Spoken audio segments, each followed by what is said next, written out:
Come on. What the fuck? Why is this not going?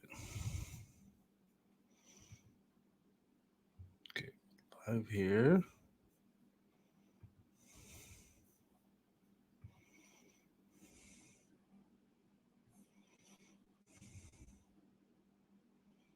We should be live. I don't know why this isn't going on. Okay. What the fuck?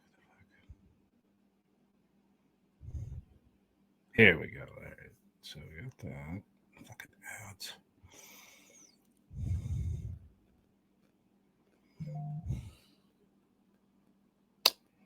Hell yeah. All right. It looks like we're live. So if you guys just heard me cursing for a second, I was having some issues trying to figure out what the hell the deal is. Because, there's a little bit of a delay with Rumble. But it looks like we're live on this. Okay. We're good here. We're good. All right. What's going on, everybody? I see some people in the live chat. What's going on? It says we got AD Firearms in the chat, who's actually like a monthly subscriber here on Rumble. So I really appreciate that, man. I really, really do. Thank you for all your support. Then we got Chris from the 740. What is up, my dude? We had him on the show last week, which I think I still have to edit that show and put it up because I didn't even know. I got to edit that show and put it up. I have like 2 podcasts more I got to put up this weekend. But yeah, that's crazy. But yeah, we got some people in the live chat. We're gonna have a fun show today. So at least we got some people going on. I can't wait. We're gonna start the show off like we're supposed to. As long as I can get to the. There we go. It's not like I haven't done this show before. All right, let's start the show off.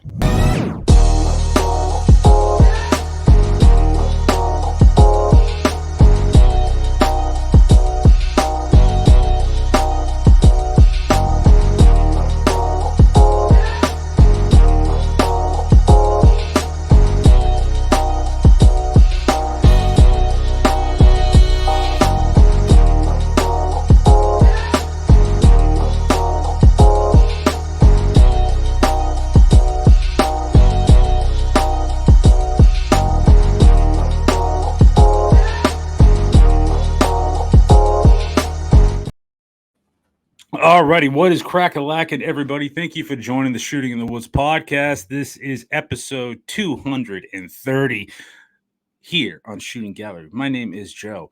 Hope you are all doing well today. We have an amazing show tonight. I've been really excited. I'm happy. I got one of my closest friends in the industry. He's going to make me laugh. Probably going to say a bunch of shit that's going to make me extremely uncomfortable, and he's going to love every minute of it. He tries his best to do it every time he sees me or talks to me. So be prepared for that. But before we get into the show, we have to thank the people that make this show possible. Guys, this podcast is sponsored by the amazing people over at Aegis Gun Care. Aegis Gun Care, I've been saying it for years, is the leader in firearms cleaning, lubrication, and solutions. It's a 2-part system. You guys have been hearing it forever. I love Aegis Gun Care. This is the cleaner. It gets all your carbon off your firearms. It doesn't have a smell, and it's non-toxic. Then you follow it up with their special lubricant. We call it Joe Juice here on the Shooting in the Woods podcast. This stuff is amazing. It prevents rust. It lubricates your firearms. It does a ton of amazing qualities, you guys. I cannot stress enough how much I love Aegis Gun Care. They also have cleaning kits available. This is their field kit. You get everything from 22 up till 45. You can get patches, you can get hats, merchandise, and even some pretty cool cleaning mats. If you do me a favor and go over to Aegis Gun Care and use code JOEJUICE, you will save 10% off your entire order. And we thank Aegis Gun Care so much for sponsoring today's podcast. I say it every single week, guys. Please do me a favor and check out Aegis Gun Care. This is the best stuff in the game. We just actually released a video on the YouTube channel because we're on Rumble. We can kind of touch guns. We can do anything we want because we're on Rumble. So make sure you subscribe to us here on Rumble. But we just released a video on the High Point 1095 carbine, the best 10mm carbine you can get for the money. High Point Firearms. Thank you guys so much for sending that gun out. My man Dave at High Point, thank you. We really appreciate you guys sending that. We're going to get that Rhodesian baby puke camoed out. It's going to be the best in the world. I can't wait. But check it out. Someone actually used the discount code today. So use code JoJuice, 10% off. But we have one more awesome sponsor that we have to thank before we get into the show. Guys, this podcast is sponsored by Liberty Bell Firearms. Liberty Bell Firearms is the Cerakote of choice here on the channel. They did the Kit Kat build, paint on the frame. This is the SCT frame. Everything we built over from Brownell's Parts. I said, man, I want this to look like a Kit Kat wrapper. He did it. This is awesome. The video is not doing it justice. He not only did the logo, but he did the pins, controls, all different colors, extremely custom. And he also offers laser stippling on things like AR-15 grips, laser engraving as well for metal parts, say your slide, frame, 1911 grip panels. Guys, if you want to get some really cool designs done or get some stuff Cerakoted, please check out Liberty Bell Firearms. They're offering the listeners of this podcast 20% off by using code JoJuice. We thank Liberty Bell Firearms for sponsoring today's podcast. We all know how much I love my Kit Kat build. The video doesn't do it justice. Just look at that red. Like, that red is just sexy. Just straight up sexy. All right. This is the Kit Kat gun. We got that Timney Alpha trigger in there. Holosun, Brownell's slide, parts kits, you name it. It's going to be a good time. Yeah. It's awesome. So let's bring on my guest. He is a Marine veteran. He is the pound for pound largest firearms instructor in America, and he's also the pound for pound largest gun bunny in America. All right. He just got off a nice little ride at Train and Learn with Kevin Dixie, and he's holding up a gun that I love, and I don't know why he has it in that gross bullpup chassis, but, you know, it is what it is. But we have Tony Mother effing Simon in the house. Hello. That's right. It's Tony Simon coming to you from your favorite Chinese restaurant bathroom floor. And I'm holding my High Point 9mm in a bullpup chassis by Hightower Armory. And it is awesome. What is that, a grip pod on that? No, this is not a grip pod. This is actually a forend developed for people with prosthesis. Oh, okay. I'm looking at that. I'm like, don't tell me he's got a grip pod. I will. It was actually specially developed with people with prosthesis, but I could use it too because it allows me to hold it in a freaking thumbs forward grip like a handgun. Pew pew. But it's really a natural grip. I mean, it works out pretty well. I kind of dig it. What do you got for a sling on that? I got a sling from Brass Tactical. Oh, Brass Tactical sling. And it's fully adjustable. Got a stream light, flashlight on here. And I've been running this for years with a Holosun right dot. I think it has a Holosun. Yep. 407, probably. Get that off Temu? 403. Did you get that off Temu or? No, I got it from your mom's basement. I will fight you. Talk smack. So, well, and the funny thing is, I used to actually live in my mom's basement, so I'm aware of that. Where do you think I got this? So, the Holosun I picked up from my friend Joe, who's a Holosun rep. The Streamlight I picked up from Streamlight because they gave it to me. The Dave gave me the High Point, and Hightower Armor gave me the bullpup chassis. Yeah, and client Rich wants me to clean his bullpup because he doesn't know how to take the bullpup chassis apart.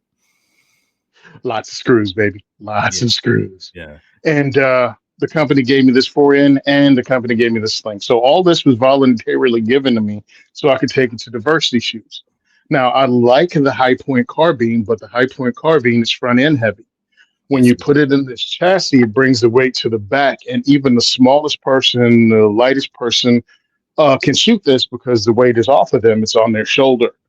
And since I do my diversity shoots at so far indoor ranges, it doesn't have that concussive blast because you have a 16-inch barrel. So that burns up most of the powder of a 9mm round. It doesn't have much kick at all. And it's just a fun way to introduce people to firearms, especially because we shoot it like 10 yards for new people because we want them hitting the target. We want to have nothing but positive reinforcement and positive experiences. They got a red dot. It's ergonomic. It's short, and it might be heavy, but again, the way it's set up, it's not. And the only person I know to break it was Chris. He's the only one I know that broke that bullpup chassis. But I've had it for, I think I got it in 2017. Like whenever they came out. Yeah, like when I had Dave on the podcast a couple months back, and hold on, I'm about to sneeze. It's gonna be bad. Nope, didn't work. Okay, fine. It's gonna happen right mid conversation. But Of course it is. I told Dave, I was like, yeah, man, I've been really interested. I've been dying to get the 10 mil, and like I wasn't like trying to like e-bag, but then at the very end, he's like, I'll send you the ball. I'll send you 10 mil, no problem. I'm like, okay, Dave, no problem. You don't gotta. He's like, no. And then next day, like the next week, he's like, hey, what's your FFL? I'm like, okay. I was like, yo, Walter, he needs your FFL. I came in, I was just like skipping. I think I was actually I might have been in Pennsylvania visiting Christy. And I got the text with the picture of the bulb of the high point at the shop. And I'm like, oh, it's a good day. It's going to be a good day going to work. And we took it out to the range. And I actually had my buddy Got Gamage. Check him out on Instagram, guys, and YouTube. He even shot it. And he was like, this is fun. That 10 mil, it tames the 10 mil so much. So we're going to send it out to Liberty Bell, get a baby poop camo out. It's probably going to be dude. I mean, it was cool. If people don't know, because I'm looking at the chat on Rumble, and the guys know me, which is cool. I was going to say, yeah. Let's introduce yourself for the people on Rumble that probably have no idea who you are, other than you probably it looks like you're in the bathroom floor of a Chinese restaurant.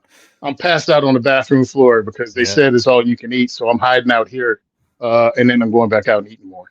No, but my name is Tony Simon. In 2015, I started something called the Second is for Everyone Diversity Shoot, February 2015. I'd already been in the Second Amendment advocacy for about 3 years because I live in New Jersey. And that was funny. So I live in New Jersey. There's a Zeke sighting. Where am I? He was just welcome welcome, Team Elite. America. Yeah. For those who have no idea who this gentleman is in the bottom part of the screen, it's Aquaman. It's Aquaman. I have a mission to every time I see Tony's going on the podcast, I crash it somehow. Yeah, he texts me on my way home. Ever since Shot Show, when I had you crash Shot TV with me, hey Tony, you can interview. Let's do it together. What are they gonna do? Throw us out? Hi, my name is Tony, and I travel everywhere with a white companion. This is my boy Zeke. It's me. Everybody should get a white boy. Every black man should get a white boy to walk away from. They can answer police questions. I was gonna say that sounds like isn't that a Chris Tucker skit or something like that? I have no idea. Chris Tucker ain't been funny since the second movie with Jackie Chan. For those who are wondering who this gentleman is, this is Zeke Stout of Modern Gun School. Zeke, hello, how you doing, my friend? Good. How are you? Check out Modern Gun School, guys. Please do me a favor. Awesome place. Yeah, mgs.edu. MGS.edu. Yeah. So I was just giving a rundown of who I was. I started a Second Amendment group. It's a workshop that introduces all people, regardless of race, gender, whatever bullcrap column they try to put us all in. I try to bring us all together, the diversity shoot, and introduce you to the human right of self-defense, help guide people through the laws in New Jersey or wherever we host. And I introduce people to the Second Amendment organizations in their state so they get to actually meet the people that run the organizations in their state. So you don't have weird things like people buying $50,000 suits and you don't know anything about it. So you get to talk to the guys and you get to hear where the money goes. You get to see the faces behind the scene, and you get to determine whether you want to join one or all the Second Amendment groups that are local to you. So I've been doing that since 2015. Right now we have 1, 2, 3.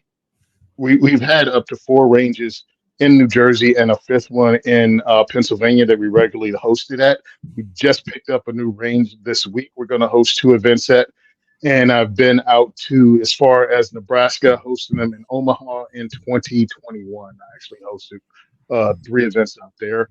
And I'm about to become a 501c3 so I can get funding from these Second Amendment organizations to host it in other places. I'm pretty much at the end of my own patience with myself with the delay, and it's just costing me. Last year, I tried to put together a Midwest tour in 3 states, Oklahoma, Nebraska, and Kansas. and I was going to hit all 3 states in 1 week doing diversity shoots. And it fell through because the organization NRAILA that I was working with couldn't fund it because I wasn't a charity. So they couldn't figure out how to go, Tony's hosting the thing and we'll give him money for it because they're not set up for something like that. And that made me realize I'm holding myself back. So that's what I am. That's what I do. And it's very important because people go, who cares about the libs in New Jersey? Well, here's what happened in New Jersey. We pretty much did not have concealed carry. They just made you had to prove that you somehow needed a gun. And that's just not how. They only had 1,500 concealed carry holders, licensed concealed carry holders in New Jersey for the Bruin decision. Since the Bruin decision, we have 50,000 concealed carry holders. Yeah, that's awesome. Plus, exactly. So people like myself that are inviting others into this thing are introducing people to their Second Amendment rights and explaining to them that there's a political party out there that hates you and your rights. They don't believe the Second Amendment is something you should have. I'm not trying to get them to become Republicans. I'm not trying to get them to become independents. What I'm doing is making them aware of the long history of the party they may vote for all the time is fighting against their civil rights, and it's up to you how you want to deal with it. One of the ways to deal with it is voting your primaries and get rid of those sitting politicians that even if they're on your side, vote for another Democrat. The Democratic Party did not used to be anti-gun. This is something that's happened in the last 30 years. There's still people out there that are Democrats that are pro-gun. I know because they come to my events, and many of them have carry permits now. We have to get those people to run, just like we got my friend Rebecca Schmoy. She lives in Kansas. She's a Second Amendment advocate. There was an opening with the Republicans she worked with as a 2A advocate visiting her local politician, and she found out dude dropped out. He was like, I'm not running again. And she said, who's running? And they were like, nobody. You want the job? We know you. And she became a representative in Kansas pretty much because they had nobody else, and she stepped in as a Second Amendment advocate. What's his name in Texas? AK dude. Brandon Herrera stepped up, Second Amendment guy. You can do it wherever you are. It's local. Local politics are the important ones. Don't sit there and think you have to run for president on the Second Amendment banner. You can get a job. You can work on a community level on your town council. Step in. We need you there, and that's what I do. I have these kind of speeches and these kind of talks with 20 to 30 people in a room, and I make this personal, not just you talking to somebody online or not you yelling at your TV because somebody's making a point that you don't agree with. We're having a conversation between two people, and luckily I look like this, and I'm not hey, I'm just saying, I mean, I'm handsome, but I'm also black. No, I'm also black. If you did not know that, I am. You're black? I didn't know that. What? I am a black man. Some people call it an African American. I have not had an afro since the 70s, so I don't know why they keep using that term. Do. It's just a chin fro. It just spun around. Exactly. So dear Lord. My whole thing is I introduce you to this thing and go, it's not just an old white dude right. It's everyone's right. It's your ability to have an option to protect your family with this thing that the founders were like, government be crazy. Sometimes you need to be strapped. And they were like words that are in the Constitution. Yeah, that was actually what Ben Franklin said. If you read his book, the almanac, it was in like the third almanac. Yeah, it was stay strapped or get clapped. That was Ben Franklin. He actually said that. Gotcha. Yeah, that's what I thought. While he was at a Freemasons meeting, I'm just saying, bro. Listen, I come from a long line. I come a long line of people that have done things that you heard about and you just didn't know. Yeah. Like my great grandfather invented Picatinny rail back in 1917, but nobody gave him credit for it. Did you say 1917?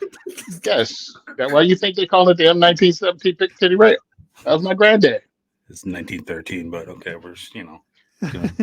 Oh, you gonna tell me? You gonna tell me what my grandfather did? I'm just Listen, saying. I'm the one that has a listen. college degree in firearms technology. Okay, I'm just trying to help you out here, bud. You know. Okay, whatever you want to say, colonizer.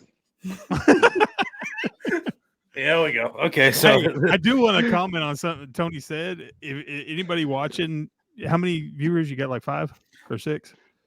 ow, wow, that's mean. That's how many you have left. That kind of hurt a little bit. No, We're looking at. it was an insult on myself because I was gonna usually say, when I'm I like, hop on somebody's podcast, wow. it goes from like thousands to like.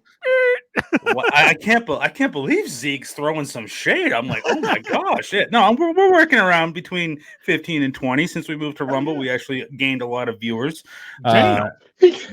He got almost a dozen of viewers, so you calm yourself down. That's sir. better than I ever did. I usually was like in the 3 to 10 range. So yeah, well, it's mostly because I got Tony on. They don't want to listen to my face. They don't want to listen to me. But to your listeners or viewers or however they're consuming this media, Tony's got a damn good point about local government, because that's typically how stuff gets snuck in. While we're all like, Biden's going to take our stuff, or Obama's going to take our stuff, or Clinton's going to take our stuff, and rah, rah, rah, rah.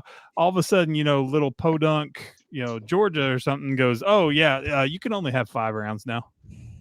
We just made that law. While you were fighting them, we snuck this in. That's kind of what they're doing in Massachusetts at the moment, and they're still trying. That's what they're doing everywhere.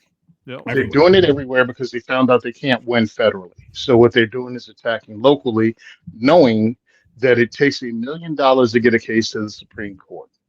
Your local group will not raise that. And if it's not high profile enough, a national group is not going to take it up.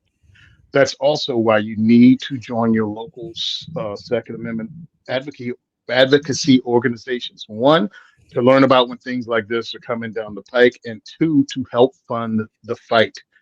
Also, and I'm throwing a lot of stuff on you because money's tight for everyone. Yep. But if you live in a free state, 1, join your state Second Amendment advocacy group regardless.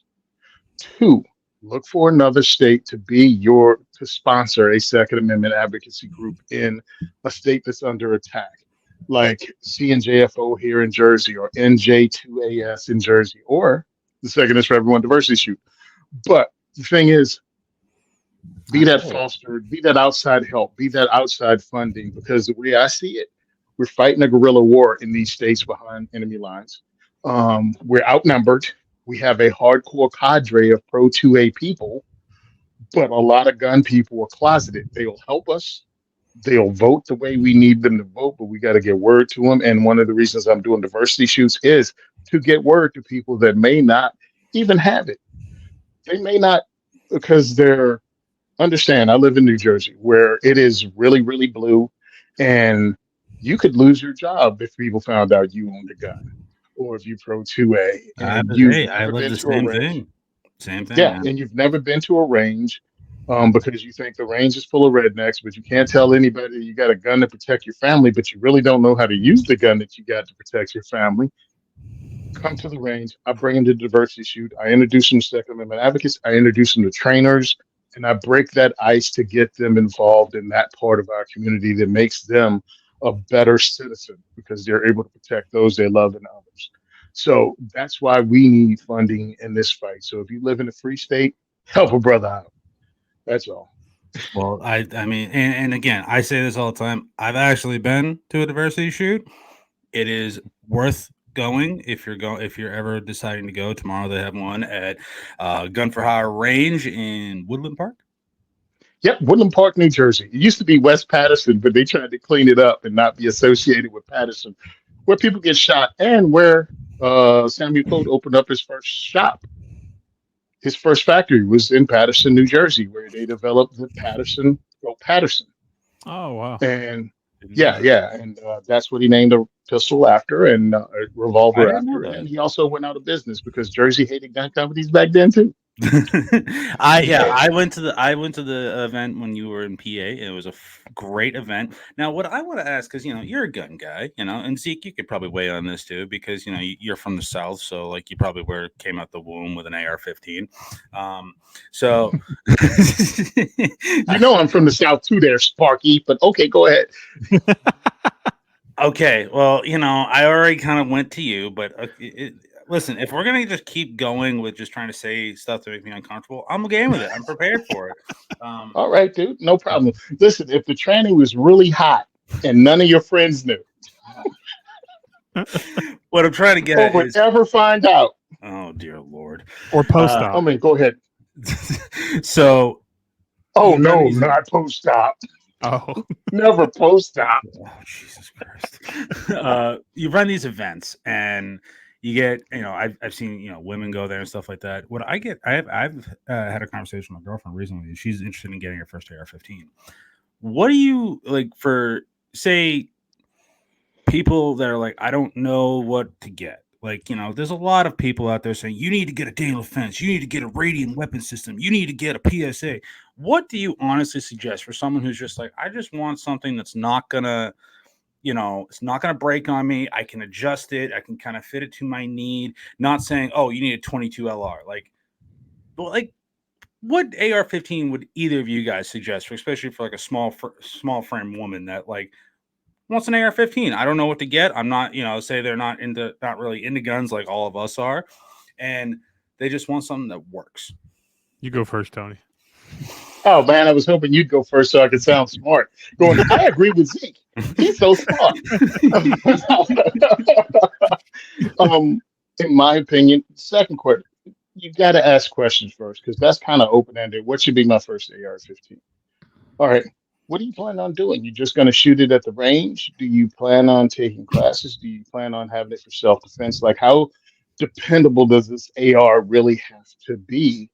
Because we have everything from Anderson and Bear Creek Arsenal at the $350 to $400 range on up to tier one operator hocus pocus unicorn dust bull crap that costs in the thousands of dollars for an AR-15. You got to be out of your damn mind because it can survive the drop on a Navy SEAL's butt crack into the ocean because that's what you're going to be doing as a middle-aged person with bad knees. But go ahead.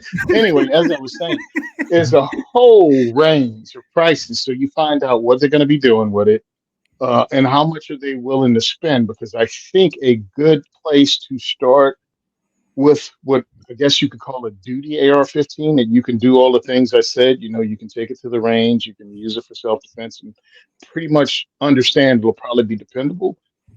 Is like the $850 to $1,000 to $1,200 range. It's like in that range. So we're talking like arrow precision. We on one end. I really believe that arrow precision is one. BCM is another. Smith and Wesson has their Sport 2 that comes with an I optic ain't for talking 1,000. about the Sport 2. I'm not talking about any of the Smith and Wesson ARs right now. Sons of Liberty. I'll bring them up. Yeah, I think Sons of Liberty is in there. It's Great duty guns. stuff like that. Smith and Wesson, I don't know because everybody always talks about the Sports 2, and I'm like, they have other stuff that's a higher end. Sports 2 is entry level, but I've never heard anybody talk about anything other than the Sport 2. Yeah, exactly.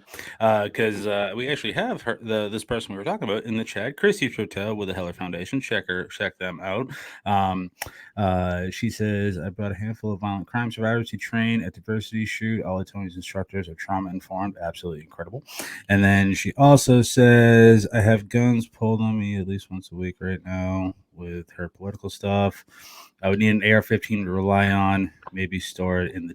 She's got a giant Jeep, but yeah, she's looking for like a AR that could be kind of compact. I was saying AR pistol, but again, she was like, I had no idea what to get, and I could say, oh, get all this, but with Tony, you being someone that goes or is at the range with new shooters and they're just trying to try stuff out, what are you finding that people are liking? And Zeke, you are, you're the modern gun school guy, so like. So I would say for a first AR, AK-47. That's what I would choose. No, AR wise, it's a sticky wicket, right? All three of us have been in the boat where we get our first AR. Mine was a Smith & Wesson MMP 15. I got it, and it was decked out like a old school M16. And then I started shooting other people's guns, and they had better triggers and better gas systems, and they had rails. Yep. And then guess what? I got $1,200 sunk into this gun that I can't do crap with when I could have spent $800, and this is coming from the education space. Yeah, $800 getting a kit and build it out how you want to build it out, because I guarantee you will end up selling it or trading it or doing something where you can tweak something out a little bit easier. That's what I did for my every AR I've ever had. And even when I lived in Massachusetts, where I had fixed mag AR-15s, I bought the receiver and built it out the way I wanted to myself. This, me living in Florida now, like I actually just sold my AR-15 just because trying to pay some bills and get ahead on some stuff. Because living in Sarasota is kind of, I can imagine, pricey. The other thing I'd say is, what are you going to use it for? Is this going to be a target shooter? Is this going to be a safe queen?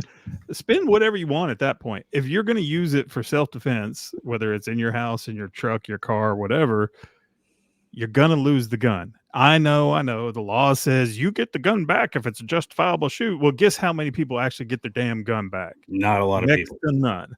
Yeah. And they'll drag it on in court, and they'll be like, oh, well, no, it's still part of evidence of that shooting, even though it was justified and you got off and you're good. Good luck getting that gun back in the next, 3 to 5 years. I do know people that have gotten their guns back after a justified shoot, but it's very rare. So can you afford for a $2,500 rifle to disappear after you have to use it?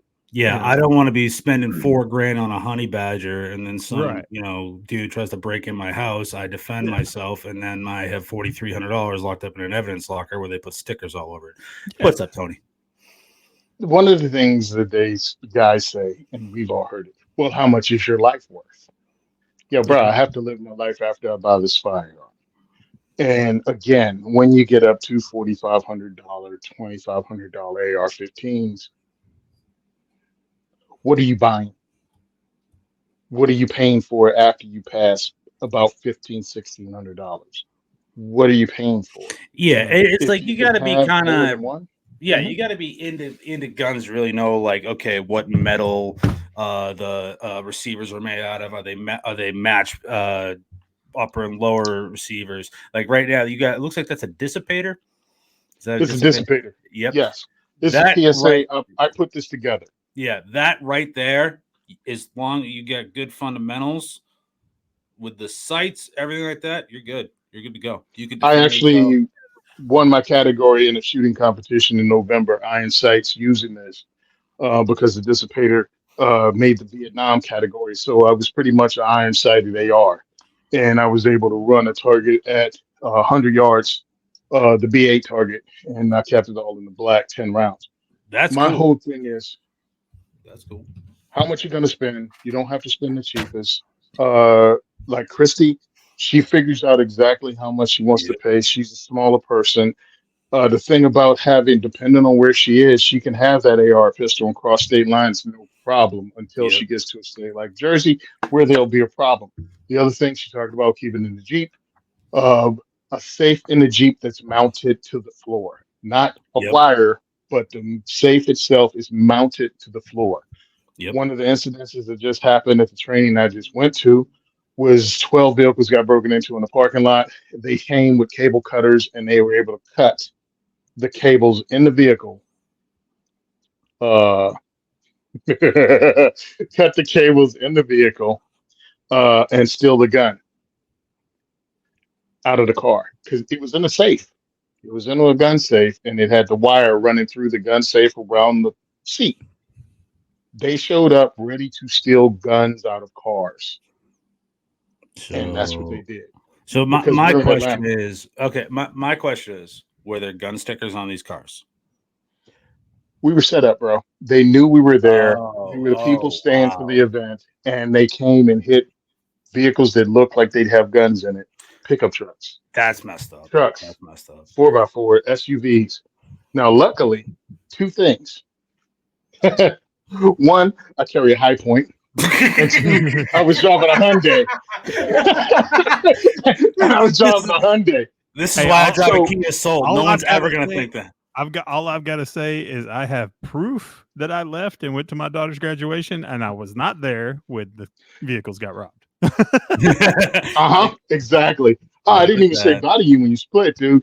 But I was on that Cranlund this year, so I Well, didn't get to. Well, here's the bad part, though. I mean, a bunch of people got their cars broken into, and then I rushed out to my vehicle because it's a rental vehicle. Yeah. And I'm like, oh no, please don't let her, And then I got to the car, and not only was it not broken into, there was an envelope from the people that broke into the other cars, and they said, "We saw your High Point, dude. Here's $150." The struggle is real. See, I'm telling you, people make fun of me. People make fun of me for driving a Kia Soul, but you know what? No one's ever going to break into that thing because they're going to take one look at that and say, nope, and keep on rolling. Okay. Like, times is really hard. Hey, that's one of the reasons I picked the Lincoln. Is the Lincolns are one of the least stolen cars around, even the newer ones. Nope. They just don't mess with them. Nobody want to buy a Lincoln, much less steal one. Well, was it like a Lincoln Town Car or like a Navigator? No, it's an MKZ. Is it who? Okay, so MKZ. Yeah, so it was See, like what happened. It's like a Cadillac, but like cheaper, but cheaper. Yeah.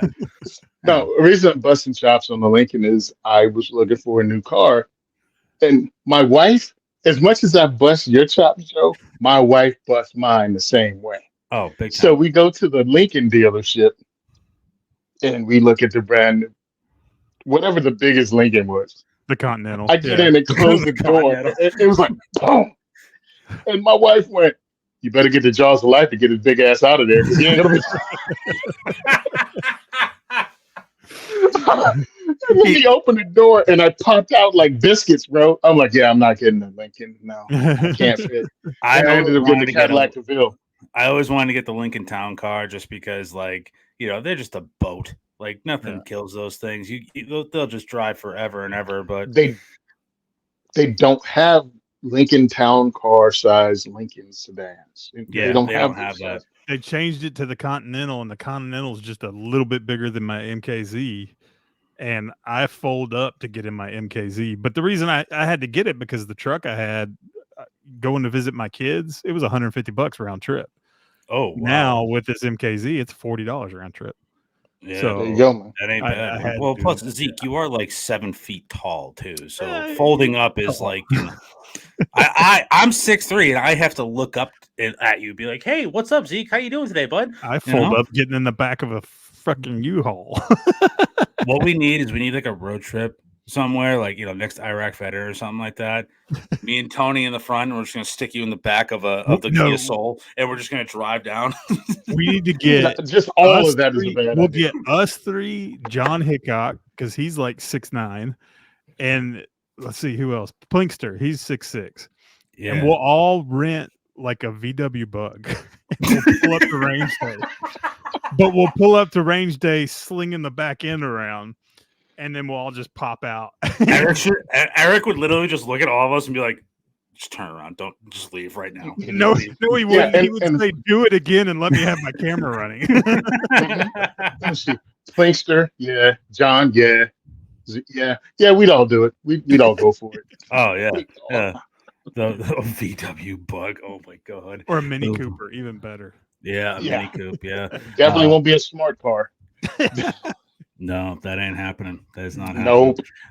But yeah, so I want to talk a little bit of guns tonight. Real quick. Sure. I just want to ask Zeke how everything's going with Modern Gun School because I was surprised that he messaged me. He's like, "I want to mess with Tony a little bit." I'm like, "Yeah, you're always welcome on, brother. No problem." So, guys, check out Modern Gun School. Please do me a favor, mgs.edu. A wonderful curriculum. I'm a big proponent of it. I've seen their curriculum. It's awesome. Check it out. I always say this whenever I see Zeke. He's the reason I am where I'm at today. So, and I almost cry every time he does. Damn it. Yeah, we did. I'm just saying, an interview at Range Day last year, and it'd be if we had a nice little sign that said MGS. I can do that. I know we could get a nice little thing just throwing it out there. I can do that. That's like 1 foot by like half a foot, you know. So it's like a piece of printer paper. Yeah, you know. I'll just take a staple gun, just be like tic tac toe. There you go. Grab a pen and a piece of paper and draw our logo on there and stick it up. Yeah, and plus, you know, anything to kind of take away Tony's Chinese restaurant backdrop as well, you know. I'm just saying there's an opening for Modern I Gun was School wondering on why there I was too. getting hungry. That was making me hungry just looking at it. I was just like, why is that making me hungry? That's odd. Well, subliminally, why am I hungry and what Mushu pork right now? I have no idea. But that's so. Are you guys going to be? I know Tony, you're going to be going to Gun Owners of America Goals. Or is Modern Gun School going to be there? Is that the one in Knoxville? Yes. Yes. I just now found out about it, and I saw their sponsor page pop up. So I need to see if they'll still let me sponsor because they have another certain sponsor that some dipshit graduated from. I'm just kidding. Oh my God! Whoa! No, hot. I take that back. I love coming in hot tonight. I love Mr. Morse so much. He's and you're using my government name too. God, dear Lord! Oh God, you don't use that on here? Do you want my social security number too, or my mother's maiden name? No, seriously, you don't use your name on here. I use my it's out there. My last name's out there. Well, I was talking about this guy, Mr. Morse, that we all know. Jim Morse. Son. Jim Morse. Morse son. Things about the Lizard King and stuff. I always feel bad. I've done that several times on podcasts where like I'll call somebody out on something, I'll use their full name, and they're like, dude, no, I don't use my name. Oh, my bad. He's actually the one that like doxed administrative results, and they're like, oh, that's the guy who actually put a picture up there. Okay. I always knew it was somebody, but I'm in the background thinking Zeke is the guy in the background doing it. So, but yeah, Zeke's chucking everybody in the bus. I want to go to Goals, and I actually want to see how much it would cost to sponsor it at this point. I mean, it's kind of late in the game. And if they have exclusivity with them, the other place. Yeah. Understandable. But yeah, I saw that little logo and I was like, oh man. I was a fight night away from going to Goals because I didn't know Tony was speaking at Goals. Yeah. And my buddy Josh, Black Diamond Guns and Gear, you can get fattack.com is where you can get all of our merch, guys. Link is in the description. You can get the new logo, which we have on the screen here. We got t-shirts, hats, cell phone cases, and we got the Tactical Mana t-shirt. So please check that out. It's probably my best design I've ever thought of. And they don't have the fat tax, so you can get up to 5X. Big boys can get them. Comfy t-shirts. So, you should check them out. Up to 5X. Oh, okay. Well, whatever. Well, they got 5X. I take a 5X. I mean, hey, I moved down to Florida. I'm sweating my balls off, and I'm losing a little bit of weight, but I got a 5X still. Hey man, that's good. That's good. I mean, yes, I guess I can lose 100 so pounds and get to a 5X. But anyway, keep up with this. Anyway, check out Fat Tack. Well, they're gonna have a booth there, and I was gonna go, but I looked at the dates, and I'm actually gonna be at a Leonard Skinner ZZ Top concert that weekend. So I couldn't really pass that up. I'm not going to be. So you're not going to go to a Second Amendment thing, but you're going to go see your grandfather sing. Cool. With my dad. With my dad and my older brother that I owe. You're gonna go get entertained instead of fighting for our rights. Okay. Yeah. Oh yeah, that's all right. We see where the important starts. Okay, no problem. We're gonna listen to some old dudes. We could go down the road, and this drives me nuts about our industry sometimes. The people that are like, "Oh, sport balling. Oh, you get a lot out of that sport balling," and I'm like, "Yeah, I actually did. I learned discipline. I learned, lots of different things out of teamwork. I learned responsibility. Yeah. All that happened from sports balling. Yeah, but entertainment, concerts, whatever. Yeah. Go be entertained and be one of the sheep. Hold on. I'm just circus and bread and circus. That's all. Bread and circus. That's how the Roman Empire fell. Shut up. I'm going to go freaking listen to some music and have fun with my family. Yeah, exactly. All the dicks. Yeah, exactly. Joe's never going to have me on this show again. The way No, I'm Zeke, you are always welcome on, man. I always enjoy talking to you. It's always a good time, and I was already prepared for Tony to talk a bunch of crap to me and make me feel uncomfortable. I've told you the story of the first time me and him actually met, and he called me racist for 2 hours. So AD Firearms is saying he loves the new payment plans that MGS has. He might be signing up sooner than I thought. So hell yeah, that's awesome. Cool. Yeah, That's awesome. one of the things that we tried to make sure we do, and I promise I won't like hog Tony's time because I want this to be about diversityshoot.com. But we want to make it affordable. There's no reason you should be strapped with 20, 30 grand in student loans or pay it out of pocket or anything when you know as well as I do, your first year as a gunsmith, good luck if you make 40 grand. Didn't do that. Did not do that at all. No, you've got to grind and grind and grind to get there. You got to get a little niche specialty. You got to learn certain things. It's a continuous learning process.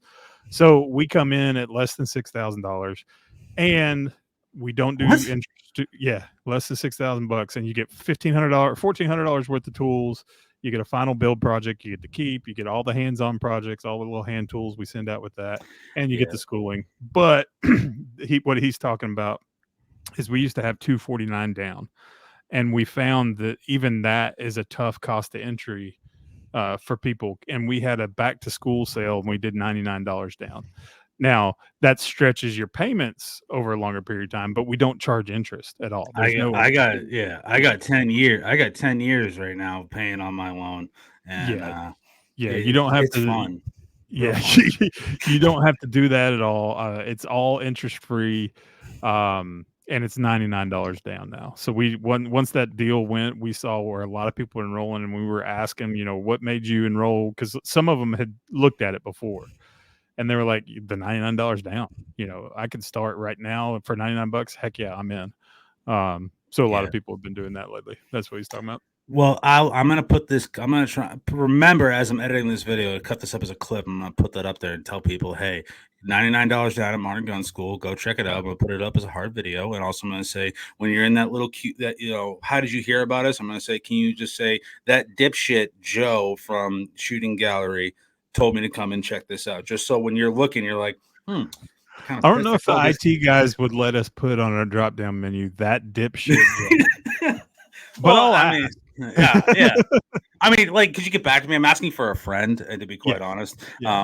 But so Tony, what is we're trying to still kind of keep this. I'm trying to keep this, going a little bit. I'm actually reading about courses at Modern Gun School. I don't have time for this bullcrap because I'm trying to get my education on. So I don't got time for this. So yeah, just talk amongst yourself. Wow. $89 Oh, I'm sorry. Go ahead.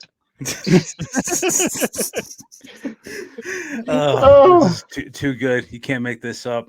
That's all right, because I love Tony too. So I'm over here looking at the divert. Oh, as someone's calling you. Nice. I would have loved this. I would have loved it if it literally said something like like Eric. I'm not going to say his last name, or like military arms. Why not? Well, people under the bus. I would have been like, answer that phone call right now. Well, and I have everybody in my phone as either their pseudonym, because Dave Nash is not Dave Nash, 22 Blinkster. I'm not saying his real name. And then like I have John Hickok. I have IV8888 Eric. Just so like if I am out, and Tim from Military Arms is my favorite one. Because, when he first hit, he was like Tim. He was also Mac. He was Military Arms Channel Mac. He was Sturmgewehr. And so on his thing, it says Tim Mac Sturmgewehr. Nice. But he's one of the people I've been trying to get on this show forever. So just next time you talk to him, I will. Put that there, and then it will go from this little size. Yeah. And then you can just rip that off, and it'll be that big a size. Just throwing it out there. We're getting more space. But I'm laughing because I have Tim in my phone with Tim's real last name. Oh, when he texted me one day, I'm like, "Who the F is this?" Yeah. So Tony, for the diversity shoots, you said you are looking to get You're just reaching out to companies trying to get different guns in. The other day on Instagram, you're talking. You want to get like a wide variety of high end, Okay. entry level, mid level. What do you like? What type of guns are you looking to get for people to get their hands on? So pretty much, I talk to different companies, and I'm like, look, I need the Cadillac version of your gun. I don't want the inexpensive version of your gun. Reason being, I want you to have your best foot forward. I want you to look at it as a range day that you don't have to send personnel for. But my guys are going to have your firearms in the port. They're not going to do a sales job. Your gun going to have to sell itself. So my guy in there with a Gen 4 Glock 19. If you send me your equivalent of a Gen 4 Glock, but if you send me your, exactly. Let's say Canic. Oh yeah, Canic sends me the Terran Tactical. Terran Tactical Precious pistol. I can put that there, and Precious can be online, and you can compare it to a Glock 19. I'm not that skilled with computers, Zeke. I couldn't do that. Yeah. So I saw the video again today because somebody that hates him posted something. I was like, "Ooh, I remember this in 2020." So they have that pistol there. One of my guys has a Rock Island Armory 1911 in the port. Well, if Cabot sends me theirs or a higher end company, I live between Philly and New York City. We Yeah. have people that make a real money there. We have gun owners that are coming to my event just to hang out or bring, someone in their circle that's not familiar with guns. Well, if all of a sudden I tell you, hey, you ever shoot a Cabot gun? Because they're going to be at my events this year. Well, that's 25 range days Cabot get, and all they did was send a firearm out. You send firearms to these influencers. This is an Ed Brown a 1911 frame. It's from Brownells, but you reach out to people like Ed Brown and Cabot. They're high end 1911s. All right, people are going to want to buy it. They're going to see the slick finishes, the great shootingness. I'm telling you, everyone should shoot a 1911. Very excited for the 1911 build that we got going on. Well, my whole thing is there's 25 events. There's between 20 and 30 people at each event. And again, it's throughout the state of New Jersey, and the people have the money for it. Everybody didn't start out like us with their gun thing, with the thing they can afford when they were in their teens or early 20s. There are people now getting into firearms in their 30s, 40s, 50s, and 60s that have the money that aren't going to blink their eye at a $5,000 gun because that's what they think they cost. Because people don't know. Yeah. Some people do, and they go, all right, I'm not going to spend more than dirt. I mean, if they sell a High Point, why would I spend more than High Point money on a handgun? And then I have a bunch of handguns, and I can show them why. Yeah. I got a High Point, and I can show them why. And they're like, whoa, there's a huge difference. Yeah, everything isn't just name and suckers. There are features and things that make one gun better than the other. Everybody's not a sucker that pays the difference between a base Glock and a Zev. Well, that's a bad thing because I still think you're a sucker if you pay Zev money, but whatever. Yeah, so you don't need but to pay Zev it has money. features and reasons it costs as much as it does. And I try to explain that to companies. I'm like, send me your gun. The one they test drive might be the one they buy, and why not? Because you're going to get over 20 chances a year to showcase your firearm. I'm not begging you for a gun because I want a gun. I'm asking for a gun because it will help me put asses in seats if people are excited about your gun being at my event and they come. And that opens up a circle of people that not only could buy your gun, but also fight for our rights, or at least vote for our rights. And that's what I'm trying to do. I'm using any and every aspect possible to get people in. And it's getting good equipment and it's getting cool guns. When my guys come out, they want to put their best foot forward. My guys buy guns and they have cool stuff there. Yep. When I went on them every time. I think when I went, there was one dude that had every Flux Defense or Flux Raider chassis. He had like a tricked out Max Michelle Legion. Yep. Then the next bay it was an MP5 full auto. Granted, that wasn't, that was provided by the range. But it was at my event. It was there. Yeah. There was AR-15s. I shot a 50 Beowulf for the first time I've never shot a 50 Beowulf. I work for a manufacturer that manufactures 50 BMG. I've never shot a 50 BMG in my entire life. So what? No, I haven't. I know Walter makes fun of me all the time. He's just looking get at me your like, ass to Tennessee, boy. Yeah, what kind of weirdo? I mean, you've never shot one of these rounds before? What is wrong with you? Is that the stuff Your life is that almost life. killed Kentucky Ballistics or no? No, no, this is not a. What was it? Roy Ralphus round, ball, Roy slap? I don't know. slap rounds, Swappers, Ralphus yeah, rounds, whatever the hell it is. yeah. He did that. Sorry, that sucked. It was Yeah, horrible, and I'm not going to do I'm that. glad he's okay though. Seriously, that you know, Yeah, I've never met Kentucky What happened? Ballistics, but you he, I'll being go look at serious. it. Kentucky Ballistics shot a 50 cal something, and had to stick his thumb in his neck to stop himself from bleeding out and go to the hospital. I think it was the round that went when it went out there. It was an overpressured round, and Oh, it just no. it effed up. Oof. Blew the Effed gun up, up and you know. everything, and Yeah. sliced into his neck, and he actually had to hold his own artery. And his dad is his range cameraman and all that. Took him to the hospital as he pretty much kept himself alive by putting Yep. pressure on his own neck Yep. to stop from Wow. bleeding out. Yeah. Oh, we scary. forget at times we deal with things that are still machines. It can Yeah. still go horribly wrong, even if you're doing everything you should. I was helping my boss work on his MG42, and I'll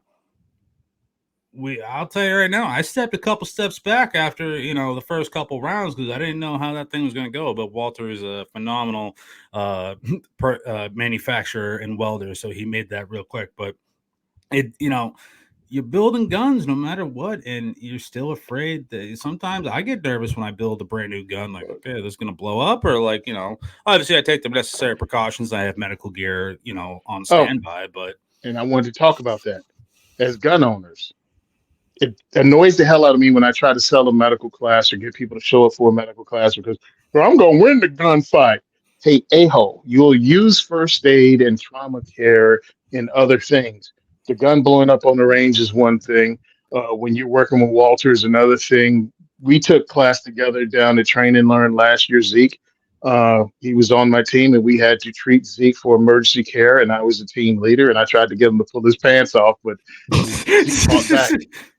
I'm like, take his pants off, what? check for wounds. And Zeke was like, no. That was a Anyway. different timeline, different universe. I must have jumped or something. I definitely got to get to Train and Learn. So, that shit no, it was really cool. We did Train and Learn again this year. And of course, you guys set a horrible precedent. I blame you and Roy Hill because you guys voluntold me to be the team leader at last year's Train and Learn. Yeah. And they ambushed me again with that bullcrap this year. Tony's doing it. What the guys? So anyway, so we did the same training. We had the same guy. He taught us some different things. We had different scenarios. But medical is very important because it can happen anywhere. Be that it could be an accident, it can be at the range, it could be, I don't know, somebody passes out in sex ed class. And you're like, why did they pass out in sex ed class? Hey, Joe. I fucking hate you, Tony. Is this one of them uncomfortable moments, bro? Yes, I did. Wait, my freshman. Hang on. Yeah, no, my freshman year in high school, I unfortunately passed out in sex ed. They took me out on a stretcher. Yeah. Wow. I had no idea that was going to go out like that. I was just talking about trauma care. So what made you pass out, buddy? Did you get too excited? Did you get all hyperventilated because the girly parts got you excited? The blood rushed to the wrong place. Mm-hmm. Oh my goodness, I'm getting lightheaded. I got the vapors. Is that a kitty cat? On that note, I was going to jump, but I'm just going to jump on this now. Yeah. Zeke was like, I was gonna leave, but no, I do have to hop. I just wanted to come mess with Tony and say hi to Joe and show my love appreciate to you both coming of you. on, man. Seriously, you always have an open invite whenever you want to hop, jump on the show, shoot me a text. You're always gonna get an invite. I still am a regular character on this. Yeah, I still would like to see that drop down menu of like. That shithead Joe. Yeah, that shithead Joe. Okay. Or just shooting gallery, just drop down menu, just throwing it out there, Zeke. Yeah. You know what? I can probably make that happen. Yeah, I can definitely. and it'll say that, that dipshit. Yeah. Yeah, Yeah, it'll that say dipshit Joe. Dipshit Joe. Yeah. Well, no. That's All right. funny. Hell yeah. Well, yeah, guys, go check out Zeke Stout. Check out Modern Gun School, mgs.edu. I know he's gonna bounce, but And check out. It's good seeing you, bro. Seriously, listen to everything Tony says. Diversity Shoot is awesome. I am not speaking from experience because I'm an asshole and I haven't showed up to one. But didn't I drive five states to come to your event, Tony? Just throwing it out there. Yes, you did. And I've abused the hell out of you ever since, man. I really Hey, appreciate it. yeah. No, but Tony, I live in Memphis and I'm wanting to get more shooting events down here, and Tony's one of the ones I want to get down here just because it's one of those things. Tony made the comment he looks a certain way so he can make certain things happen. Well, I go to ranges here in Memphis, and a lot of people don't realize I'm a minority in the city. It's about 60-40, and Memphis votes very, very blue, but they're super, super pro gun. When I decided to move here, I was a little worried being a gun guy. Oh God, they're going to hate me. I'm going to be ostracized. No, like everybody here is super pro gun, but they vote super left, and it blows my mind. So, I've gone to ranges and I've talked to people because I'm a certified instructor as well. And I'm like, hey, I want to get, some training and stuff. Well, what are you going to do for us? And at first I was like, what do you mean? And they were like, we'll listen to you, but the people we bring, because you look like that, are probably not going to listen to you. And it had that light bulb moment. I'm like, Tony, I got to get you down here. Maj, I got to get you down here. Lots of people at KD, I got to get you up here and have some events here to get more training, because people are eager and they want it. They are starving for that training here. But there's a certain dynamic that I've learned that there's some people that'll be like, hey, yeah, man, I'm a gun guy. I'm in, let's go train. But if it's new people and they happen to be darker than I am, they're probably not going to want to hear crap from me. So, and that's fine. I get it, but I didn't think it was true, and then I witnessed it doing what I do. And at first, I was upset because it's silly to me to limit yourself that way. Yeah. And then a friend of mine, and she came to some of my first events. She's Italian American, and she was like, "Look, my family's, I think, first or second generation, but it was like they didn't want to go to things that didn't have Italian Americans in it because they were afraid of what kind of backlash." Remember, Italian Americans weren't really liked in this country until recently. So they were worried about the backlash they would receive. So it's understandable that people worry. I mean, many people don't leave their hometown, and most people don't leave their home state.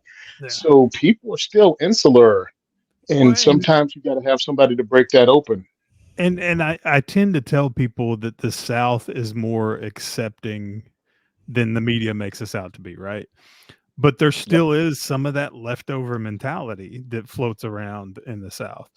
And I get that, if somebody is used to the media, the movies, rednecks down here, I'm not bashing rednecks either, but saying, oh, that guy's black and he's got a gun, he's a thug, and I use air quotes because I think that word is just a way for somebody to say a different word and not get in trouble. But they so when I've talked to some of these people and they're like, look, I look at you and I think if I tell you I have a gun, you're gonna think I'm a gangbanger or something, just because I'm black and I have a gun. And I never thought of that because I've never had to deal with that. And when you start to really talk to people and hear their story and hear their background, you start to learn a lot more, and that's a big step into making shit like that better. Is listen, get to know people. But anyways, I'll leave it at that. diversityshoot.com. Go check it out. Oh, and by the way, I did this earlier and like a bubble popped up with a thumb. It won't do it. Oh, look at that. What the heck is that? Are you on a MacBook? That's weird. Yeah. Okay, see. What if I do this? I don't know what that does, but see, Tony, MacBook. What is it going to do? It's Pride Month. It'll do this. Yeah, it won't do that. Oh wait, somebody told me if you do this, it'll. Oh, nice. What happens when you do this? That's how I'm going to say goodbye. All right, Zeke. Thank you for coming on, brother. All right. I'll talk to you later, Zeke. You Thank you, guys. buddy. See you, man. Why would anybody think I'm a thug? So this is my 40 problem solver. Is that actually a 40 or is it something like That's a 40, baby. I love the $100 bill grips. Dude, these $100 bill grips are given to me by the owner of High Point Fire. Really? I actually got a chance to speak to him one time on the phone because what's this? Some friggin' customer when I was back in Massachusetts didn't like the fact that I pinned and welded his thread cap onto the barrel. He's like, it's going to void the warranty. And so he called High Point and it got all the way up to the president. And the president called me. And I was just like, am I grounded? Like, what's going on? Super cool. He was like, hey, man, just so you know, that guy didn't know what he was talking about. Like, doesn't void a warranty. Don't worry about it. What's your guys' stuff? Because we'll get you like non-threaded barrels, so you don't got to do that. I was like, oh, cool as hell. Awesome.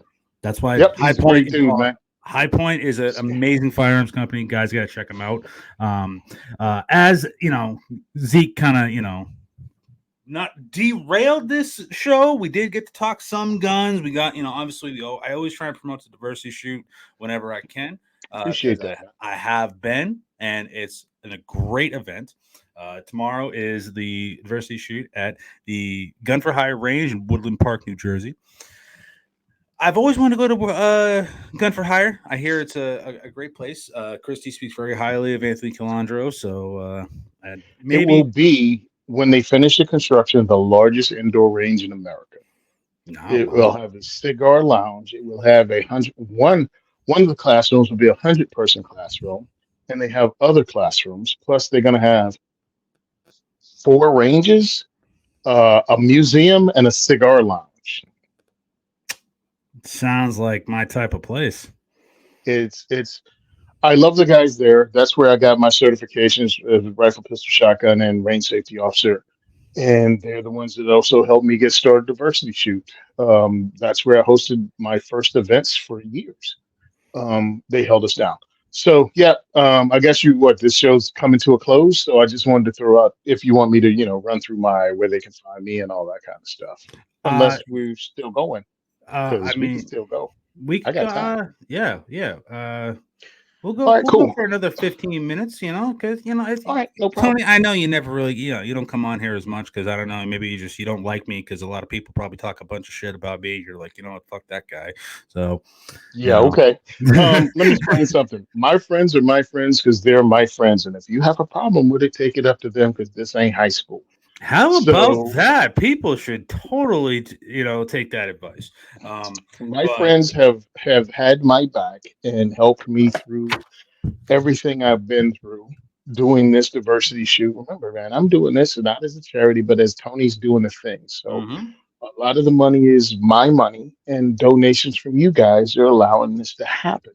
I'm actually gonna, speaking of donations, I need you to send me an address for you because I have a box of like just patches and swag I'm gonna send up to you for your giveaways because awesome. I got so much, but it's like it's what just you do with it, right? Yeah, it's overflowing in my closets. I built this amazing GAT lab down here, and I got boxes everywhere of just like patches, stickers, hats. I don't know. It's just nuts. I totally get it, man. I already gave a bunch of it away, but now I'm like, okay, I got to, I want, if they can go to a better cause, best. Because to me, for something like Patreon or whatever I use next, because I'm kind of want to slide away from them just in case they come to get a little fucky. I want to set something up that you can get stuff, and I think patches, SHOT Show stuff, NRA stuff. If you don't go, I can put together something for people that donate there, and I can send it out each month. But it has to be able to pay for itself. Sending postage to other places and stuff like that. It has to make it worthwhile because,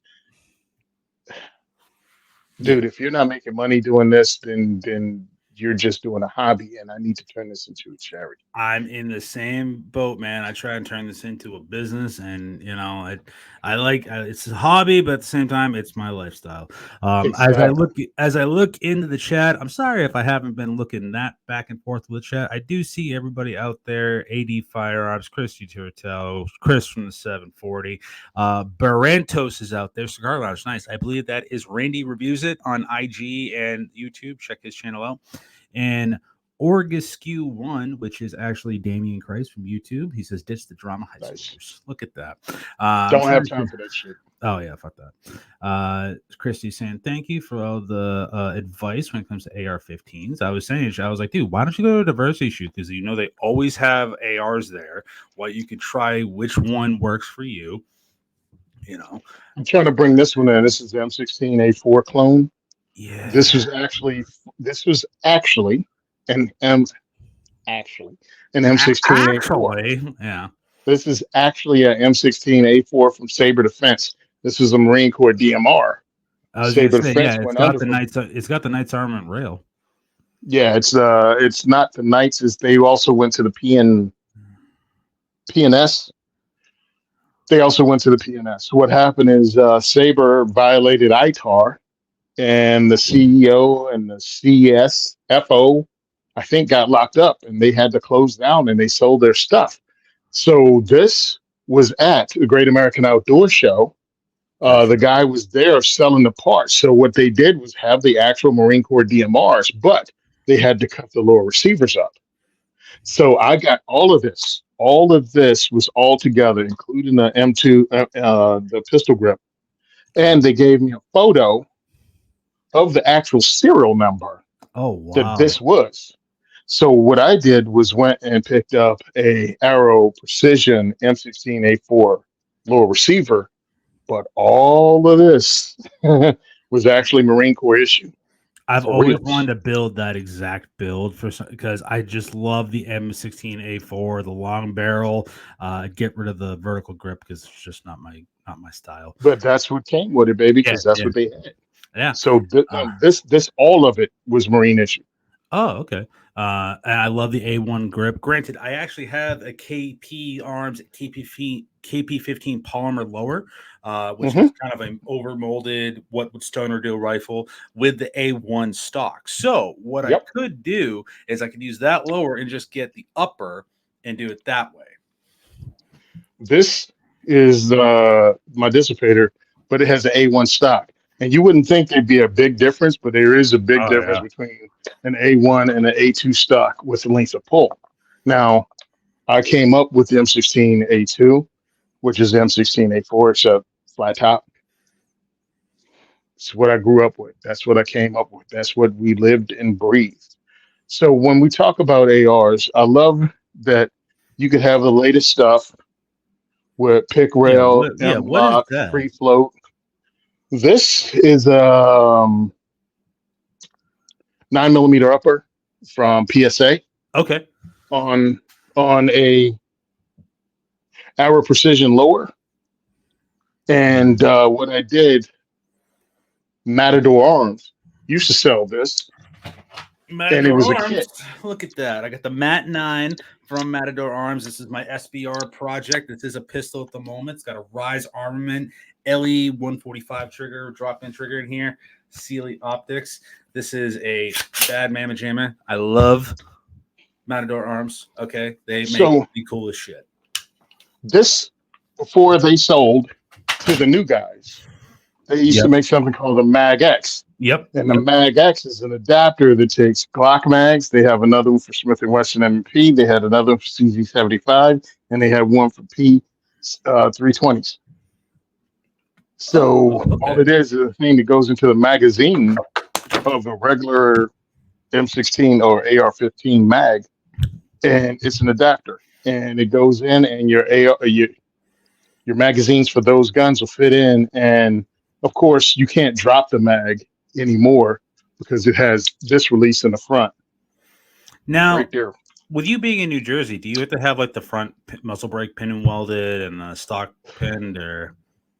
Yeah, stock pinned and welded.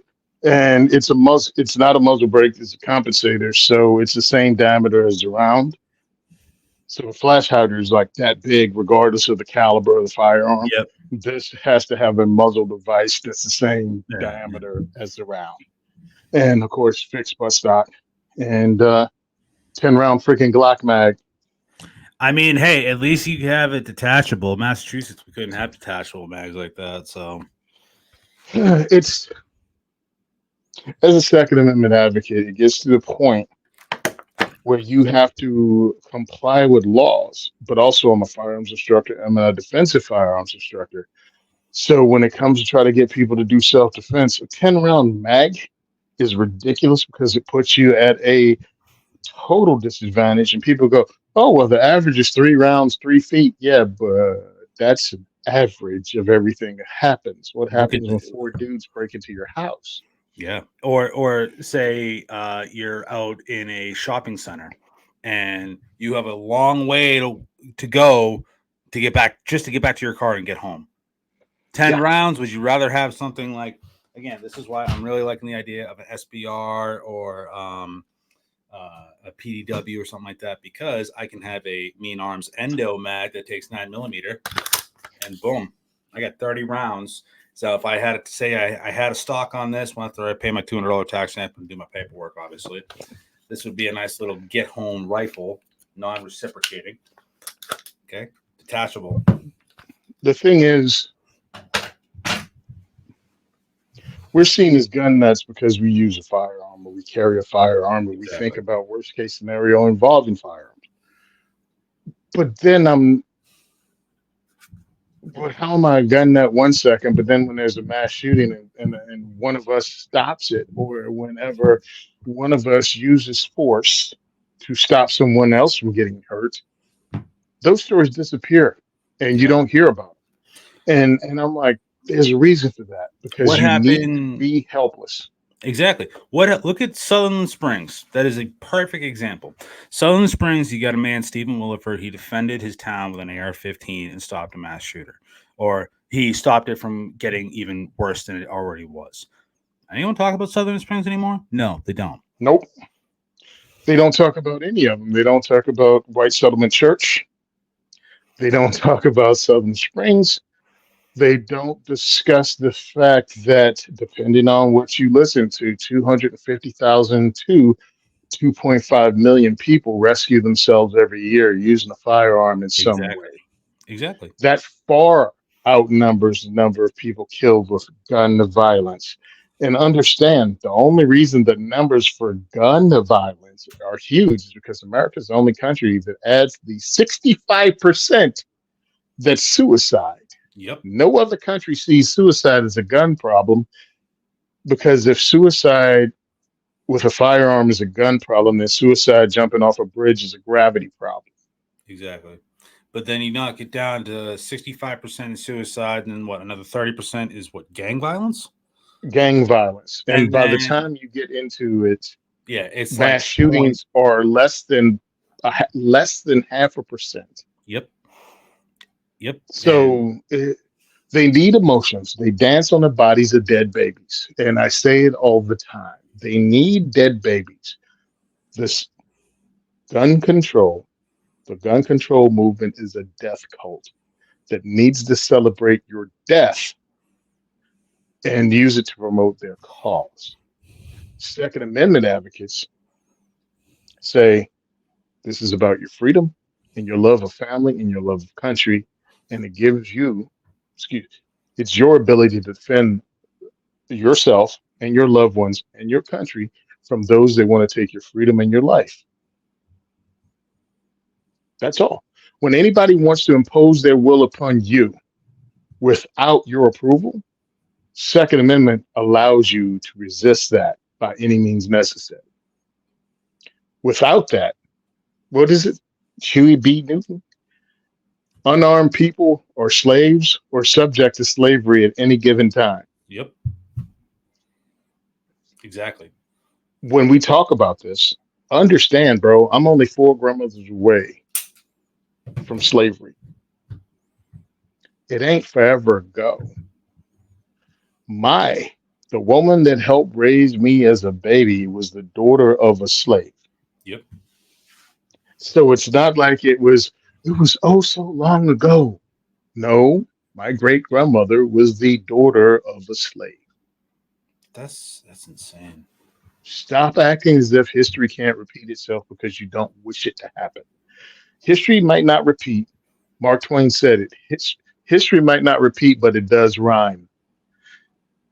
Might not be the exact same thing, but things can happen. And without the things that our founding fathers put into effect, they knew what they were doing. They were dudes that not only founded a government, but it wasn't even a copy of anything that existed before. It was an improvement on all governments that existed before. Am I saying our government's perfect? No. But the way they wrote it, the way they put it together, they were trying to make the perfect thing that we could work our way towards, but they were still human beings. They made compromises and things just to have the nation take off. Can you imagine if they went, all men are created equal and we're releasing all the slaves and women can own property and women are equal to men and we're stopping this bull crap and you can't stop people from being gay because people were born that way and trans people are okay in 1775. So Yeah. they would have locked them up. They Yeah. would have drowned them as witches, Yep. and America would never Exactly. exist.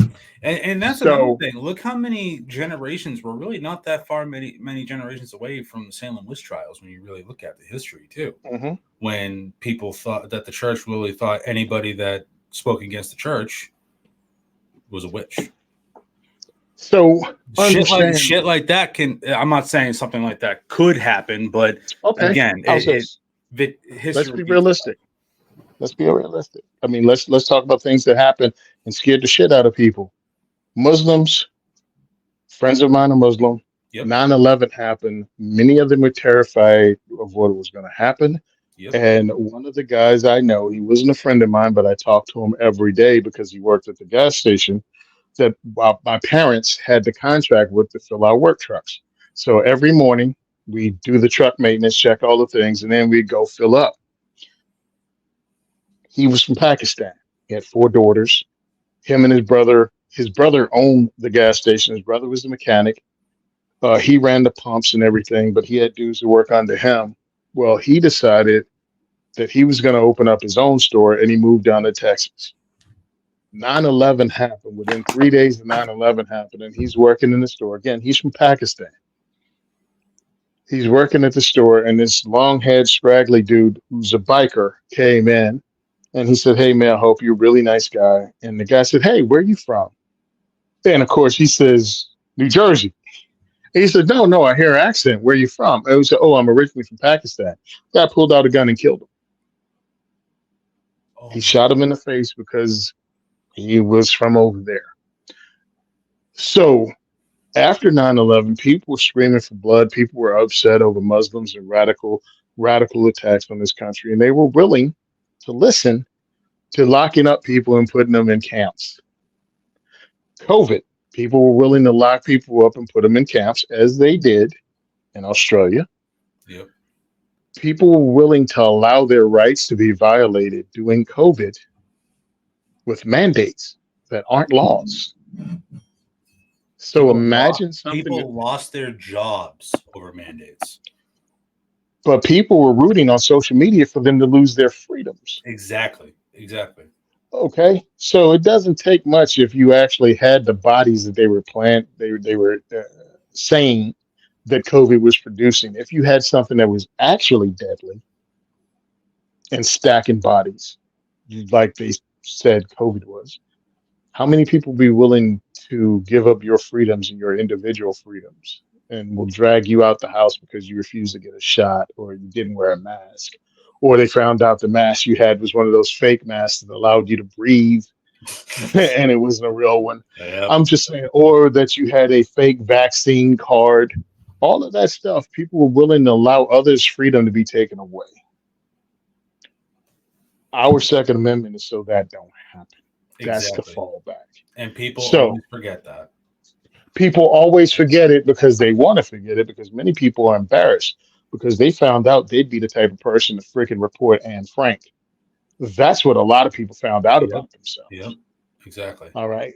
oh, I'm just following the law. Well, turning in the Jews is following the law. Reporting escaped slaves was following the law. Yep. Don't ever confuse the law with morality.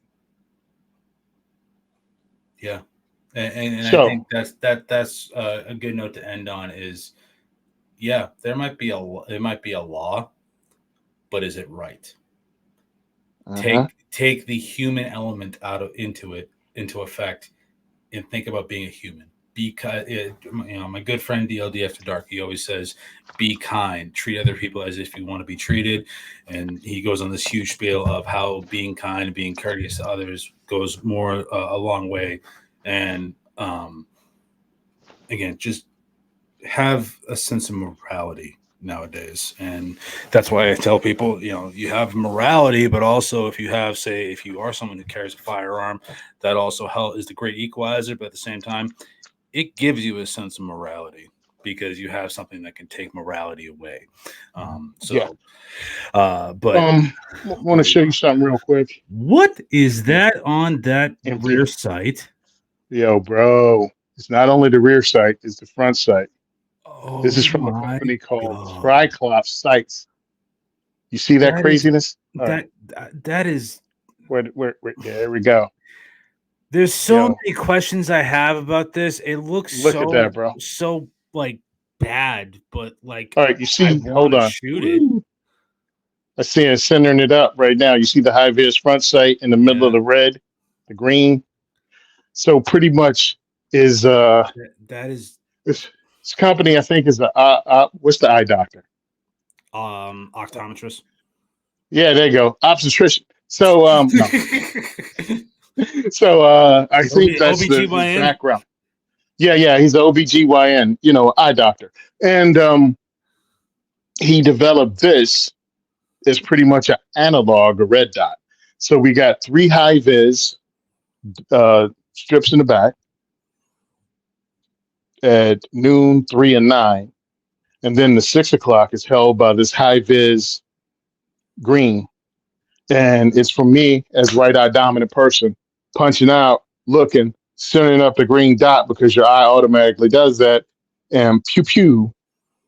So I just want to check out Triclops Sights is the name of them. Triclops Sights on because it's a small company. It's like 4 freaking people, but they're making this sighting system, and it fits in regular holsters and everything. Because I have stigmatism bad. We were talking about it on the Gun and Gear Review podcast, and I was like, I'm not going to crap on it because with red dots, especially inexpensive ones, their stuff smears for me. Luckily, Gideon has given me Gideon Optics. Gave me their judge, so I got one of their judges.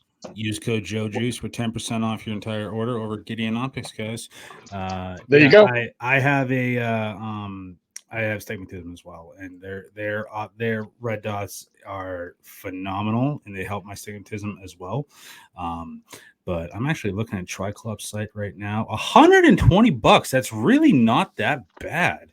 Now these are metal sights, 660, whatever the inexpensive AR, 665, 65. Yeah. Okay. Yeah, that's what it's made of. So you can beat the snot out of it. I haven't, but I'm abusive. Damn, they got it for every friggin' major. They got it for every Springfield, SIG 320, 226, 365, MP5, M&P 57. Oh wow.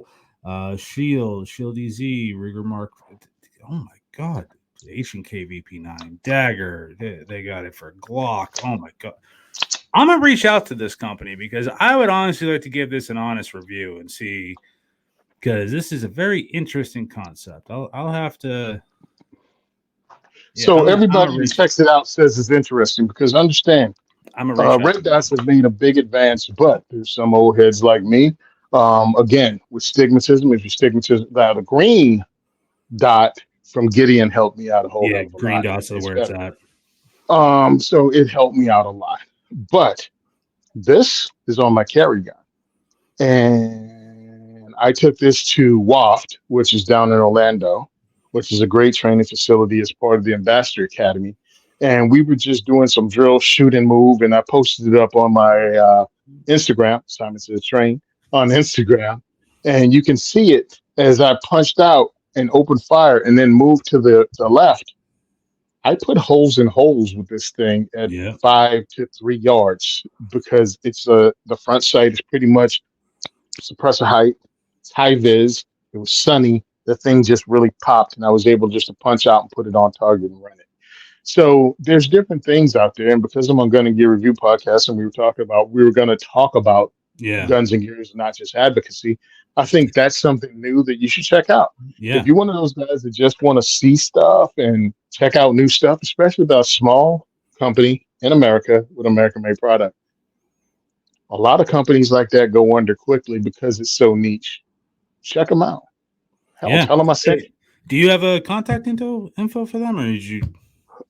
Just Sean. I mean, you can just talk to him like I do and message him on IG. I will, because that is an interesting product, and I would love to get it in and just be like, I'll send you the sites back. I want to try them, because like that is a interesting that's a very interesting concept. It's like looking at that, and it's like I kind of want to shoot that and honestly see how it is, because I've always been a fan of the fiber optic front sights. I shoot very well with them, but again, I'm a guy that all the guns I shoot mainly have pistol optics on them, so it'd be a different change. I do see the chat out there as we're kind of winding down. I see Johnny Barr out there. What's up, Johnny? Christy Tortel, she says, years ago I testified supporting red flag laws. I thought guns were dumb until I needed one. Okay, exactly. See, people's minds change, and then they look at the morality of it. So let's see. Can I say something about Christy and her journey? Yeah. I love the girl. Yeah. Do you understand when you attack people, call them libtards and call them horrible names and attack them? They're not going to come to you and ask for help. Understand, some people like Chris, she's not a horrible human being. She just had a different perception of something. Exactly. Didn't make her a horrible person. Yeah. She just had a different belief until something happened and made her need. Quit being assholes. Listen, it ain't in you. If you go, you know what? F them people. Anybody is trying to take my civil rights away, F them, they're pieces of shit. Totally get where you're coming from. Because I've been in enough testimonies, listen to pieces of shit that are paid attackers of our rights feel the same way. But I understand that we're going to have to reach out to people like Kristen. Yeah. Or at least leave it open that she knows I'm not going to attack her, even if we have a different belief. Yeah. You know what I'm saying?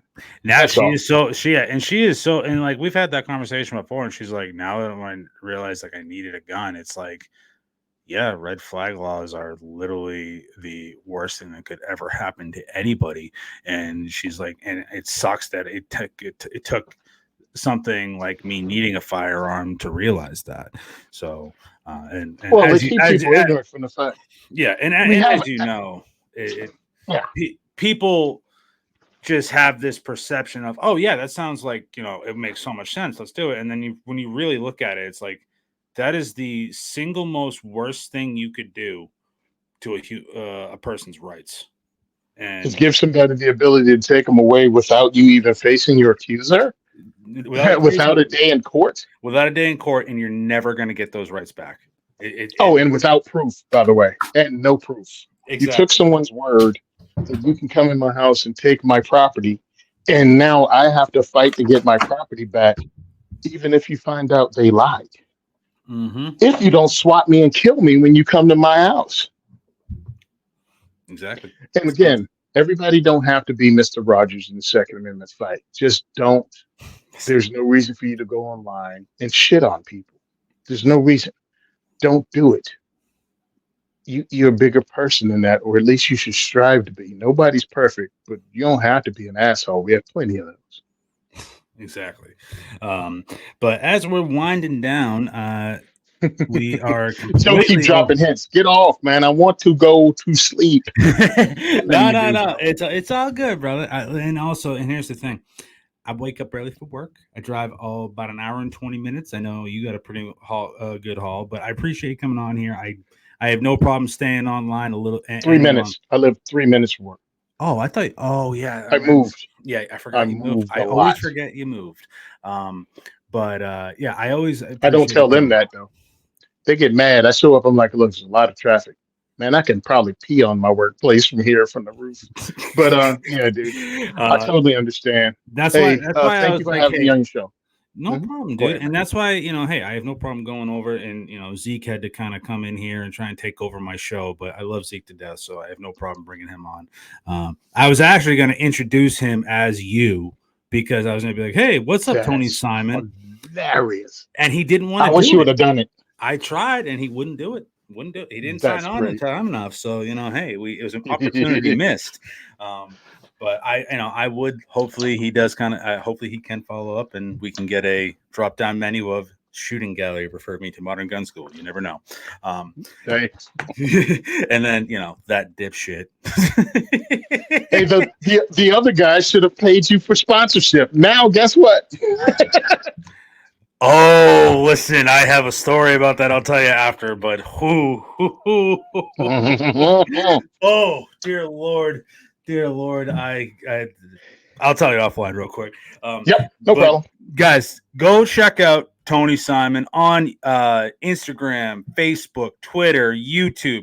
I tried tagging you on Twitter. I don't know why your name doesn't come up. Is it Simon Says Train on Twitter? That's Nope. why. On Twitter, it's second, the number 2, for everyone. That's Second why. for Okay. everyone. That's why I didn't tag you on Twitter. And because I just think Simon Says Train is everything. So I'm like, oh, okay. And I'm like, man, this boy's shadow banned. Oh my God. Yeah, no, it's second for everyone on Twitter. I wanted to really have Twitter just start out. Remember, Simon Says Train started out as my training thing, and then I got into advocacy and just naturally formed. I never changed the name. Yep. So if you want to find me on Instagram, it's Simon Says Train. If you want to find me on Facebook, my personal page is Simon Says Train. The business page is the second is for everyone. So that's how you can find me. Also, I have Simon Says Train on there, but who cares? But I mean, I'm at all three of those places on Facebook. It's just weird because what I did wasn't started in advocating Yeah. to make money or to be business. Everything I started was organic. And now how do you get it together and make it all one thing without losing people? Go, where the frick did you go, dude? I can't find you anymore. Simon Says Train on Instagram. You have over 8,000 followers, which is big for a middle-aged black dude who is, I love the fact that I say I'm middle-aged, like I'm going to live to be 116. To But be quite honest, I've known you all these years. I don't know how old you are. I never really asked. Well, there's advantage to two things. Being black, because good black don't crack, and being so fat that you push the wrinkles out. So it's like I just don't age. Okay, whatever. You know what? I mean, I'm not going to respond to that, but you know what? It's all good, brother. It's all good. Love, peace, and soul. Thank you for joining us tonight on the last episode of Fucking Around in the Woods. And fucking around in the woods. I'm like, there's a few things tonight that like I'm like, I can see someone making a T-shirt and making fun of me on this one, and I'm like, Tony knows people too, and I'm like, oh dear Lord, oh no. Oh yeah, you never know. I'm gonna go to sleep tonight being like, next week there's gonna be a T-shirt. I know it. How's this gonna bite me in the ass? I was telling you later. So yes, in the woods with a bear. No, is that too topical for the online community? Let me tell you something real quick, and we can end this. But I want to talk about divisiveness in the community and divisiveness as a whole in this country. They use anything and everything to divide us, from race to sexuality to even these stupid ass questions. Will you still feel safer being in the woods with a man or being in the woods with a bear? And a whole bunch of women influencers and bots and paid agitators are saying they'd rather be in the woods with a bear than a man. And I try to explain to people, this isn't done for us to have a conversation really about how women feel threatened and how women are abuse victims.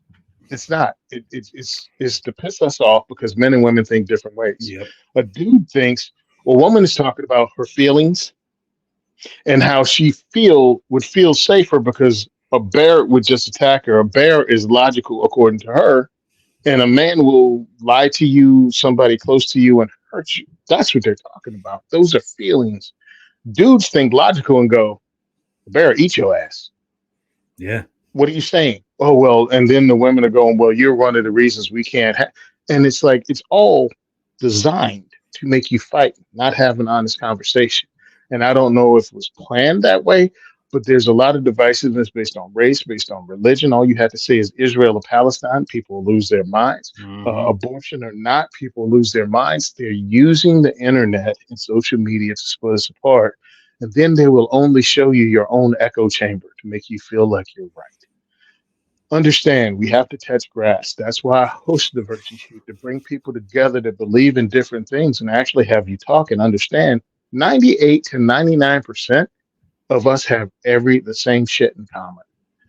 You know what I mean? We know we pay too much for gas. We know we get less food for more money. We know the America is not like it should be, and it was better off years ago, regardless of what you put years ago. We ain't in good times right now, and we all know it, but they can't have us get together because we'll pitch all their ass out. Because let's not forget, both houses voted to give themselves a raise last year. Yeah. So they are against us, but they want to keep us against each other, and they'll use anything and everything. Oh, and by the way, let's not act like women are illogical because they chose the bear, and men are logical because they say bear eat your ass. Because a month before, like 90% of dudes said they could beat a freaking silverback gorilla using their hands in the online questions. So yeah, we're stupid too. So Yeah. my whole thing is And the whole world. Remember this.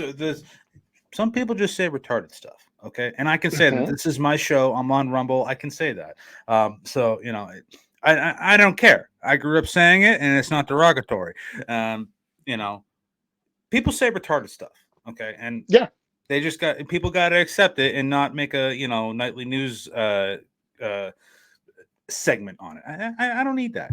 We had they American Funniest Home Videos when Bob Saget ran it, and you know what? Listen, everyone loved it. Let it go.